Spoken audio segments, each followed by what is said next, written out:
नाही, बरोबर आहे ना. क्रिकेटपटूंचा आदर केला पाहिजे, सत्कार केला पाहिजे, त्याचा निश्चित आपल्याला अभिमान आहे. आता क्रिकेटपटूंना प्रचंड प्रमाणात सगळं अशा प्रकारे ऑलरेडी बीसीसीआय वगैरे मोठ्या प्रमाणावर बक्षीस देत असतात. महाराष्ट्र सरकारचं मला वाटतं 11 कोटी रुपये दिल्याने फार त्यांना फरक पडेल अशातला भाग नाही, परंतु महाराष्ट्राला फरक पडू शकतो. कारण आज आपली स्थिती, शेतकऱ्यांची स्थिती दयनीय आहे. एक एक पैसा आपला अर्थसंकल्प हा अतिशय डेफिसिटचा आहे, तुटीचा आहे. योजना सरकारने मोठ्या मोठ्या जाहीर केल्या आहेत, त्याला पैसा कुठेही अवेलेबल नाही.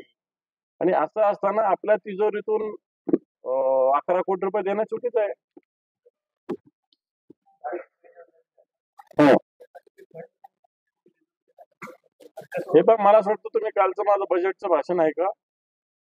राज्य आत्ताच्या घडीला किती डेफिसिट मध्ये आहे, सरकारने योजना किती. आता मला एका सार्वजनिक बांधकाम विभागाच्या एका एक्सपर्ट अधिकाऱ्यांचा फोन आला. त्यांनी सांगितलं की आम्हाला 16,000 कोटी रुपये ठेवले आणि आमचे जवळपास 1,10,000 कोटी रुपयाचे टेंडर काढले. म्हणजे काय? आता मी सभागृहात बोलेल, कारण तो विषय भ्रष्टाचाराचा आहे मोठ्या प्रमाणावर. परंतु असंच आहे, आता समजा यांना विजेचं 7.5 हॉर्स पॉवरच्या याला मोफत वीज द्यायचं. वीज कुठे आपल्याकडं? आज जेवढं वीज डिमांड आहे आणि सप्लाय याचं जर केलं तर 44% वीज आपल्याकडे उपलब्ध आहे आत्ताच्या वेळेला.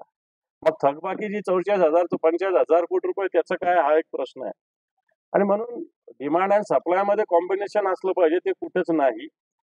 राज्य सरकारने घोषणा तर मोठ्या केलेल्या आहे, लाडकी बहिणीची योजनेची केलेली आहे, शेतकऱ्यांना मोफत वीज देण्याची घोषणा केली आहे. आता क्रिकेट पटूंना पैसे दिले, ठीक आहे, या सगळ्या विषय